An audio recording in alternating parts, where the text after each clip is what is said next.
ഇന്ന് നമുക്കൊരു കടച്ചക്കറി വെക്കാവേ. എൻ്റെ കെട്ടിയവൻ പച്ചക്കറി വാങ്ങാൻ വേണ്ടി നിന്നപ്പം കടയിൽ ഈ സംഭവം ഇരിക്കുന്ന കണ്ടപ്പോഴത്തേക്കിന് പെട്ടെന്ന് തന്നെ ഓർത്തു. കാരണം എനിക്ക് ഈ സംഭവം ഭയങ്കര ഇഷ്ടമാണ് കേട്ടോ.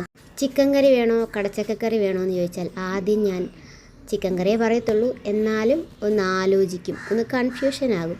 ചിക്കൻ എടുക്കണോ കടച്ചക്ക എടുക്കണമെന്ന്. അതുപോലെ ഇഷ്ടമാണ്. കടച്ചക്കേനെ പറ്റി പറയാനാണെങ്കിൽ നമ്മൾ നമ്മുടെ പഴയ കാലത്തോട്ടൊക്കെ പോകും. കാരണം പണ്ടൊക്കെ നമുക്ക് ഇതായിരുന്നല്ലോ മെയിനായിട്ട് കറി വെക്കാനൊക്കെ കിട്ടുന്നത്. നമ്മുടെ മാങ്ങാക്കറിയൊക്കെ പോലെ തന്നെ കടച്ചക്കറിയൊക്കെ എപ്പോഴും ഇടയ്ക്കിടയ്ക്കെല്ലാം ഇതൊക്കെ തന്നെ ആയിരുന്നു. പിന്നെ ഇത് വെക്കുമ്പോൾ നമ്മൾ ഇറച്ചിക്കറിയൊക്കെ വെക്കുന്ന പോലെയല്ലേ വെക്കുന്നത്. അതുകൊണ്ടൊക്കെ ആയിരിക്കും പണ്ടൊക്കെ നമ്മൾ എപ്പോഴും ഒന്നും ഇറച്ചി വാങ്ങാറില്ലല്ലോ. അപ്പോൾ ആ ഒരു ടേസ്റ്റും കൊണ്ടാണെന്ന് തോന്നി ഇതെനിക്ക് ഭയങ്കര ഇഷ്ടമാണ്. ഇത് വൈകിട്ട് കൊണ്ടുവന്നപ്പോൾ അന്ന് വൈകിട്ടേ ഉണ്ടാക്കണമെന്ന് തോന്നി. പക്ഷേ അന്ന് കറി ഉണ്ടായിരുന്നുകൊണ്ട് അത് വെറുതെ വേസ്റ്റ് ആക്കണ്ടല്ലോ എന്നോർത്ത് പിറ്റേ ദിവസം ഞാൻ നോക്കിയിരുന്നു കറി വെക്കാൻ വേണ്ടി നമ്മളത് ഉപ്പും മഞ്ഞളും കൂടി ഇട്ട് പുഴുങ്ങിയിട്ടാണ് വെച്ചത്. അപ്പോൾ ആ പുഴുങ്ങി എടുത്തപ്പോൾ തന്നെ അതിനകത്തുനിന്ന് സയ്യുന് കുറച്ച് വാരി കൊടുത്തു. അവൾക്കത് ഇഷ്ടപ്പെട്ടു കേട്ടോ. അപ്പോൾ എന്നെപ്പോലെ കടച്ചക്കറി ഇഷ്ടമുള്ളവരൊക്കെ ഒന്ന് കമൻറ്റ് ചെയ്തേക്കണേ.